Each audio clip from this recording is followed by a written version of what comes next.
हमारे साथ डॉक्टर सुशीला कटारिया जुड़ गई हैं, जो कि डायरेक्टर एंड हेड हैं इंटरनल मेडिसिन की मेडिसिटी मेदांता से, और डॉक्टर ओपी यादव जुड़ गए हैं, जो कि सीईओ हैं नेशनल हार्ट इंस्टीट्यूट से। शुक्रिया आप दोनों का हमारे साथ जुड़ने के लिए। डॉक्टर यादव, शुरुआत आपसे करते हैं। ये सभी जानते हैं फॉर्मूला 1 रेसर्स जो होते हैं वो बहुत ही ज्यादा फिट होते हैं, हालांकि वो दौड़ते हुए नजर कभी नहीं आते, लेकिन उस स्पीड पे जिस तरह का जी फोर्स वो लोग एक्सपीरियंस करते हैं, उनकी फिटनेस पे कोई शक नहीं किया जा सकता।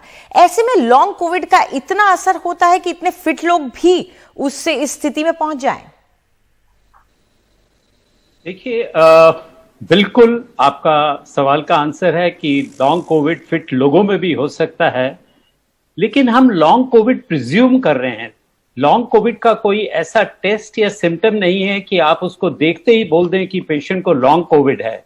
लॉन्ग कोविड एक एक्सक्लूजन की डायग्नोसिस है कि आपको कोविड की बीमारी हुई और आपको सिम्टम्स चल रहे हैं लंबे अरसे के लिए, और आपको कोई और बीमारी डिटेक्ट नहीं होती है जो वो सिम्टम को एक्सप्लेन कर सके, तो हम उसको लॉन्ग कोविड कह देते हैं।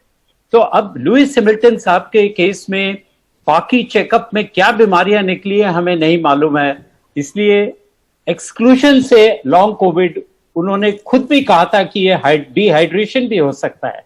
तो हम अभी डेफिनेटली ये लॉन्ग कोविड है नहीं कह सकते। चलिए उनकी बात को छोड़ दीजिए, लेकिन डॉक्टर यादव, जो फिट लोग हैं, जो जवान हैं, उनमें भी कोविड बाद में असर छोड़ सकता है, चाहे हल्के सिम्टम्स भी रहे हों? जी हाँ, बिल्कुल हो सकता है, क्योंकि इसका कारण हमें नहीं मालूम है कि जो वायरल के सेल थे उस टाइम, उन्होंने डायरेक्ट जो डैमेज किया वायरस की वजह से, वो भी रिस्पॉन्सिबल हो सकता है। जो हमारा इम्यून रिस्पॉन्स माउंट किया था बॉडी ने, वो एक तरीके से कंटिन्यूड इम्यून रिस्पॉन्स भी हो सकता है। और हाइपर इन्फ्लेमेशन, जो साइटोकाइंस हम रिलीज करते हैं बॉडी से एज प्रोटेक्टिव मैकेनिज्म, वो ज्यादा अरसे के लिए रिलीज हो सकते हैं, ज्यादा मात्रा में रिलीज हो सकते हैं, और वो कंटिन्यूड एक्शन उनका लॉन्ग कोविड बना सकता है। और लास्टली ब्लड की क्लॉटिंग होने की वजह से लॉन्ग कोविड सिम्टम्स आ सकते हैं जी। तो ये किसी भी पेशेंट में हो सकता है, इंडिविजुअल में हो सकता है, fit, unfit, young, old, minor covid, serious covid जी। डॉक्टर कटारिया, अगर हम एक लैंसेट की स्टडी आई थी, अगर उससे देखें तो वो कम से कम 203 सिम्टम्स, उन्होंने जो ऑनलाइन सर्वे किया उससे उनके सामने आए कि 203 सिम्टम्स हैं ऐसे जो कि लोग रिपोर्ट कर रहे हैं आफ्टर कोविड। लेकिन क्या ये सिम्टम्स कई लोगों के लिए ये क्या सिर्फ महज कमजोरी नहीं हो सकते, क्योंकि 6-6 महीने तक भी चल रहे हैं, 7-7 महीने तक भी चल रहे हैं, और लोग कह रहे हैं इसका असर उनकी जिंदगी के हर पहलू पर पड़ रहा है? देखिए, जब आप बहुत सारे लोगों में जो इससे रिकवर हुए होते हैं सिमिलर सिम्टम्स देखते हैं जो कि नॉर्मली किसी और वायरल इलनेस में नहीं देखे गए, तो ये हमें इस बात को सोचने पर मजबूर करता है कि कुछ ना कुछ स्पेसिफिक तो चल रहा है। आप 15,000 पेशेंट देखते हैं, उसमें से 1500 पेशेंट आपको वापस आके करते हैं, और उसमें से 500 पेशेंट एक ही कंप्लेन बताते हैं कि भाई मुझे पैल्पिटेशन हो रही है, मुझे नींद नहीं आ रही है, या मुझे नहीं आ रही है। जो कि आप बीमारी तो लोग पहले भी होते थे, सिक भी होते थे, आईसीयू में भी जाते थे, तो वो इस तरह के कंप्लेन उसमें बहुत कम होती थी। तो पोस्ट कोविड पेशेंट्स में हम देख रहे हैं कि पेशेंट्स को बाल झड़ना, नींद नहीं आना, पैल्पिटेशंस होना, और कभी कभी टेस्ट ऑल्टर हो जाना, एक अजीब सी ब्रेथलेसनेस सी रहना इन पेशेंट्स में।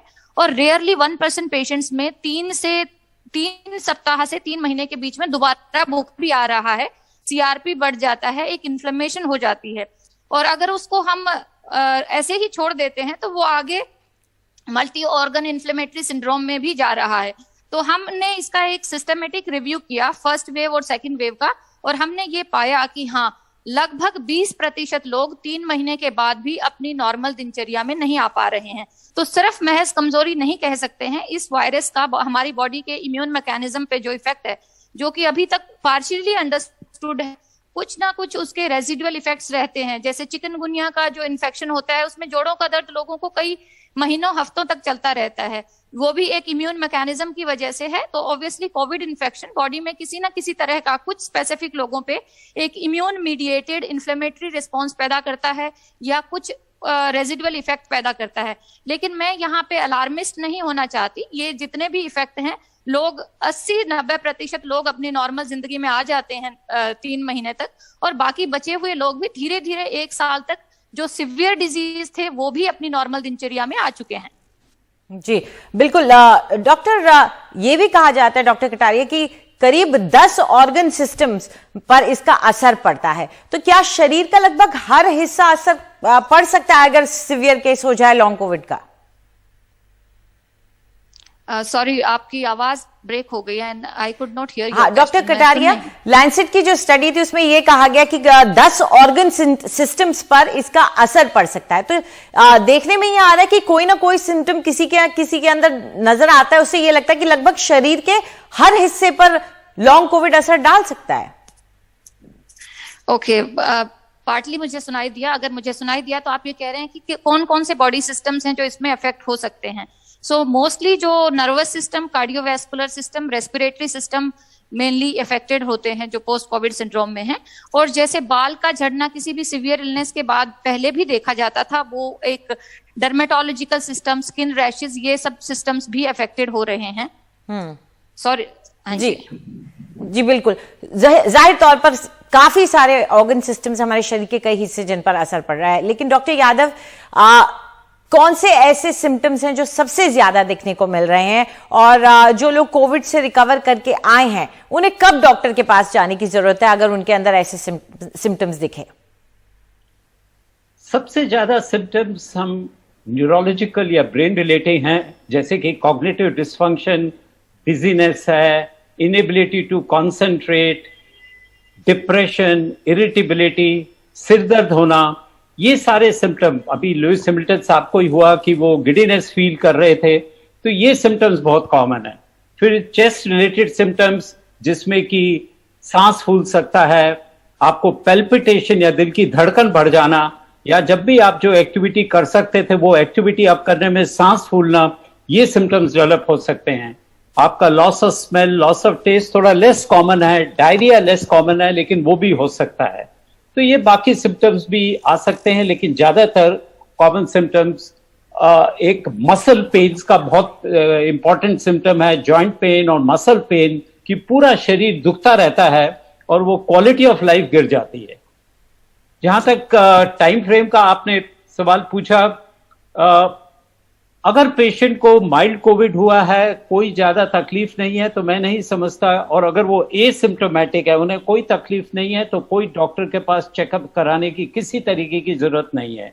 लेकिन अगर सीवियर कोविड हुआ है, आईसीयू में एडमिशन हुआ था, वेंटिलेटर पे गए थे, तो इनका चेकअप 6 हफ्ते से 12 हफ्ते पे जरूर होना चाहिए, और वो फिर डॉक्टर डिसाइड करता है कि आगे कोई फॉलोअप इन्वेस्टिगेशंस की जरूरत है कि नहीं। जी बिल्कुल। डॉक्टर कटारिया, आपका ओपिनियन इस बारे में क्या है कि इन लॉन्ग कोविड के सिम्टम्स को कितना गंभीरता के साथ लिया जाए, और कौन से ऐसे मार्कर्स या ऐसे लक्षण होंगे जिन पर आप कहेंगे कि आप कंसल्टेशन कर लें? तो जिन लोगों को सामान्य लक्षण हैं पर फिर भी उनको इस बात की एंजाइटी है कि या क्या ये सिर्फ यही है या कुछ और तो नहीं, क्योंकि कभी भी ये लिख के या किसी टेस्ट में नहीं आता है कि लॉन्ग कोविड तो नहीं है। सो बेनिफिट ऑफ डाउट देना चाहिए और पेशेंट को अपने प्राइमरी फिजिशियन से या डॉक्टर से मिल लेना चाहिए, ताकि अगर कुछ भी नहीं है तो एक रीएश्योरेंस मिलेगी, या कुछ है तो उसके रेलिवेंट इन्वेस्टिगेशंस हो सकती हैं। जो लोग अच्छे से अपनी अभी जिनको रेस्पिरेटरी प्रॉब्लम्स चल रही हैं और अपनी नॉर्मल दिनचर्या में नहीं आ पाए हैं, उनको एक स्ट्रक्चर्ड पल्मोनरी रिहेबिलिटेशन की जरूरत है। जिन लोगों को किसी भी कारण से बुखार आ रहा है उनको भी डॉक्टर को मिलने की जरूरत है। सो मेरा मानना यह है कि आफ्टर रिकवरिंग फ्रॉम कोविड एक बार अपने डॉक्टर के साथ पास दोबारा जाके रिकनेक्ट करके अपनी पूरी सेहत की जांच कर लेने में कोई हर्ज नहीं है। अगर कोई दिक्कत होगी तो वो आपको सही गाइड करेंगे, और अगर नहीं कोई दिक्कत है तो आपको रीएश्योरेंस रहेगी कि मैं अब अपनी एक्सरसाइजेस रिज्यूम कर सकता हूँ, किस स्पीड से रिज्यूम कर सकता हूँ। और इससे ये भी फायदा हो जाएगा कि अगर कोई बेसलाइन बीमारी चल रही थी जिसको कोविड के दौरान नेग्लेक्ट हो गया या इतना ध्यान नहीं गया, वो भी आप दोबारा से देख सकते हैं। सो एक विजिट रिकवर होने के बाद फिजिशियन के साथ या अपने प्राइमरी डॉक्टर्स के साथ कर लीजिए, चाहे टेली कंसल्टेशन के थ्रू या इन पर्सन जाके। बिल्कुल, बहुत अहम हो जाता है, खासतौर पे तब अगर आप कसरत करना चाहते हैं, और कसरत क्योंकि शुरुआत करने से पहले एक बार डॉक्टर से जरूर पूछ लें। आप दोनों हमारे साथ जुड़े इस चर्चा में, उसके लिए बहुत बहुत शुक्रिया। फिलहाल हम एक छोटा सा ब्रेक लेंगे और ब्रेक के बाद देखिए एनडीटीवी और गूगल की खास मुहिम वैक्सीनेट इंडिया।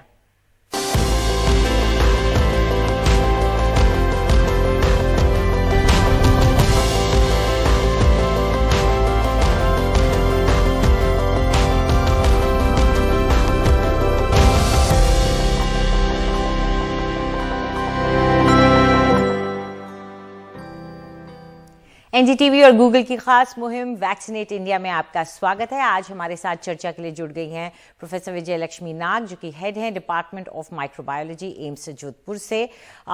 डॉक्टर नाग, हम कोविड टीके के असर पर आज चर्चा करने वाले हैं।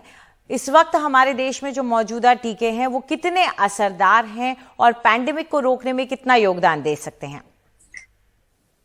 धन्यवाद अंजलि जी, बहुत अच्छा ये प्रश्न है जो सबको सहायता भी करेगा। एक तो ये देखिए कि जो भी वैक्सीन आती है ह्यूमन यूज के लिए, और इस समय इंडिया में 3 वैक्सीन है, एक तो कोविशील्ड है, कोवैक्सीन है और स्पुतनिक भी आ गई है। सो जो भी वैक्सीन आती है वो डिफरेंट ट्रायल के थ्रू आती है। पहले प्री क्लिनिकल ट्रायल होते हैं, then clinical, first and second and third. So ये जितनी भी वैक्सीन दी गई है यूज के लिए ह्यूमन में, वो सब ट्रायल के बाद आई हैं। लेकिन डेफिनेटली ये कह सकते हैं कि ये इमरजेंसी यूज में है। इमरजेंसी यूज का मतलब है कि ट्रायल इनका कंटिन्यू है। सो ये असरदार हैं, और इस असरदार को किस तरह से असरदार है हम ये कह सकते हैं। एक तो ये सेल्फ प्रोटेक्शन देती हैं, क्योंकि अब पहले देखिए आप सीवियर केसेस ज्यादा होते थे, लेकिन अब देखिए जो माइल्ड और मॉडरेट केसेस ज्यादा होते हैं, बट लोगों को आईसीयू में कम जाना पड़ रहा है। दूसरा चीज है कि ये स्प्रेड में भी प्रोटेक्ट कर रहा है, कि ये स्प्रेड नहीं होने देता है। सो वैक्सीन का असर इसके लिए भी है कि एक तो स्प्रेड को रोकता है, दूसरा ये है कि असरदार है सेल्फ के लिए। और जितनी, दूसरा ये भी हम कहेंगे कि जितनी भी वैक्सीन है, चाहे वो भारत की हो चाहे बाहर की, वो सारी वैक्सीन असरदार हैं, क्योंकि एक जो ग्लोबल बेंचमार्क बनता है साइंटिस्ट का, वो बताते हैं कि अगर कोई भी वैक्सीन 50 से 60% इफेक्टिव नहीं है तो उसको ह्यूमन में नहीं दिया जाना चाहिए जी। तो जितनी भी वैक्सीन अवेलेबल है वो 70 से 90% इफेक्टिव है, इसलिए इनको वैक्सीन को ह्यूमन में दिया जाना तय किया गया है। और हम कहते हैं कि वैक्सीन जरूर लेना चाहिए, क्योंकि इनका असर बहुत ज्यादा है। बिल्कुल, तो पैंडेमिक को रोकने के लिए बहुत जरूरी है, और साथ में जैसे आपने कहा अपनी पर्सनल सुरक्षा के लिए भी जरूरी है। लेकिन नए नए वेरिएंट्स आते रहते हैं, जो वेरिएंट्स अभी हैं उन पर क्या असरदार हैं ये वैक्सीन? ये अभी देखिए बहुत ज्यादा टाइम तो नहीं हुआ है वैक्सीनेशन शुरू होने का, और हर स्टडी को, हर रिजल्ट आने में थोड़ा टाइम लगता है। सो अभी तक जो स्टडीज आई हैं उसमें ये देखा गया है कि जैसे ब्रिटेन स्ट्रेन था, उसमें ये देखा गया कि हाँ, ये जो हमारी वैक्सीन है कोवैक्सीन वो इफेक्टिव है। सो इम्यूनिटी तो जरूर देता है, लेकिन सारे वेरिएंट्स पे ये कह पाना कि सारे वेरिएंट्स पे इफेक्टिव है, इसका रिजल्ट 1-2 साल लग ही जाएगा आने में। जी, शुक्रिया डॉक्टर हमारे साथ जुड़ने के लिए। तो फिलहाल हमारे इस कार्यक्रम में इतना ही। जाते जाते आपको याद दिला दें कि अपनी वैक्सीन जरूर लगवाएं। नमस्कार।